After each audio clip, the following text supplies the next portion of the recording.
Baik, bismillahirrahmanirrahim. Assalamualaikum warahmatullahi wabarakatuh. Baik, sebelum saya menjelaskan terlebih dahulu tugas final saya ingin memperkenalkan diri terlebih dahulu. Perkenalkan, nama saya Nur Syamsi, kelas C4 Minsel 302022023, Fakultas Ilmu Komputer, Teknik Informatika Universitas Muslim Indonesia. Di sini saya mengambil judul tentang pembangunan sistem informasi penjualan pada UMKM. Selanjutnya penjelasannya. Pada era digital ini, peran sistem informasi dalam dunia bisnis menjadi semakin krusial, terutama bagi usaha mikro, kecil, dan menengah.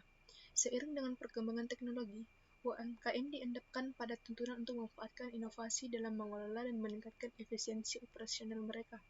Salah satu aspek yang sangat penting dalam keberhasilan sebuah usaha adalah sistem informasi penjualan yang handal dan terintegrasi, di mana penjualan merupakan salah satu fungsi utama dalam sebuah bisnis, dan kemampuan untuk memantau, menganalisis, dan mengelola data penjualan menjadi kunci dalam pengambilan keputusan yang cerdas.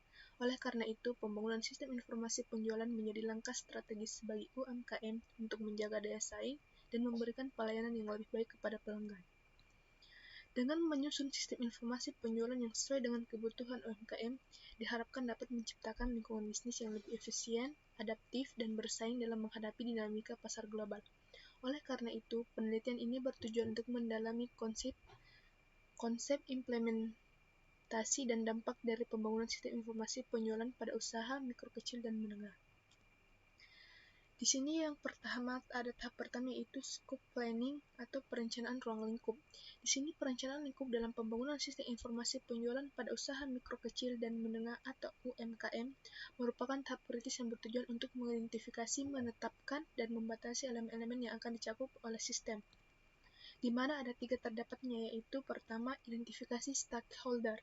Di sini tahap pertama adalah mengidentifikasi semua pihak yang memiliki kepentingan stakeholder dalam sistem informasi penjualan. Ini bisa melibatkan manajemen UMKM, staf penjualan, pelanggan, dan bahkan pihak eksternal seperti mitra bisnis atau penyediaan layanan. Kedua, analisis kebutuhan pengguna, di mana melibatkan interaksi dengan pemangku kepentingan, terutama pengguna potensial, sistem untuk memahami kebutuhan dan harapan mereka terhadap sistem informasi penjualan.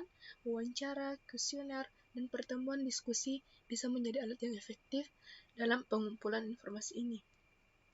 Yang ketiga, ada pendefinisian ruang lingkup, di mana intervensi elemen utama yang akan dicakup oleh sistem seperti proses penjualan, manajemen inventaris, pemrosesan pesanan, dan pelecehan pengiriman.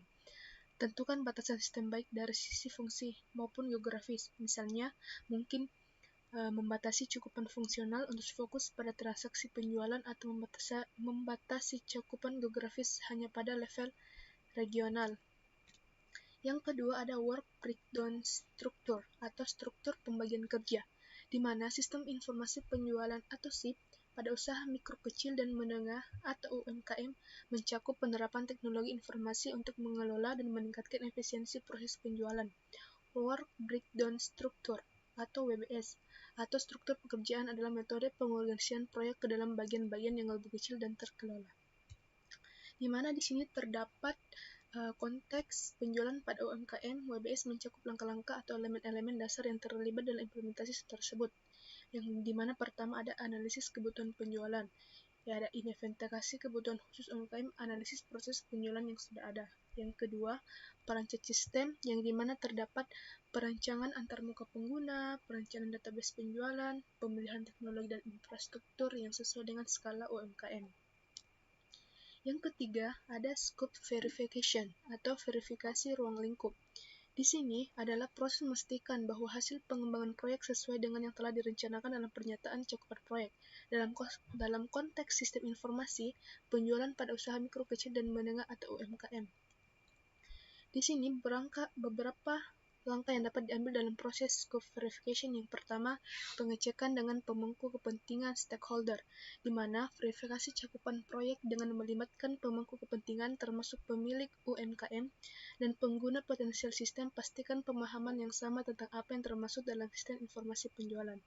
Yang kedua, perbandingan dengan pernyataan cakupan proyek atau project scope statement, Tinjau kembali pernyataan cakupan proyek untuk memastikan bahwa semua fitur dan fungsi yang direncanakan telah diimplementasikan.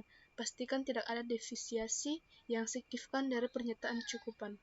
Yang ketiga, pemeriksaan fungsionalitas sistem, di mana lakukan uji fungsionalitas untuk memastikan bahwa sistem dapat melakukan tugas-tugas kunci terkait penjualan. Periksa apapun fitur yang diharapkan berfungsi dengan baik.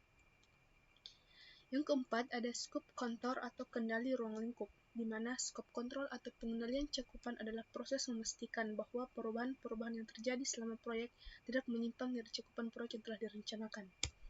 Di sini terdapat konteks mengenai UMKM, yaitu pertama ada perencanaan pengendalian cakupan, di mana proses dan langkah-langkah pengendalian cakupan pada tahap perencanaan proyek tentukan siapa yang bertanggung jawab untuk menyetujui atau menolak perubahan cakupan. Yang kedua, identifikasi perubahan cakupan.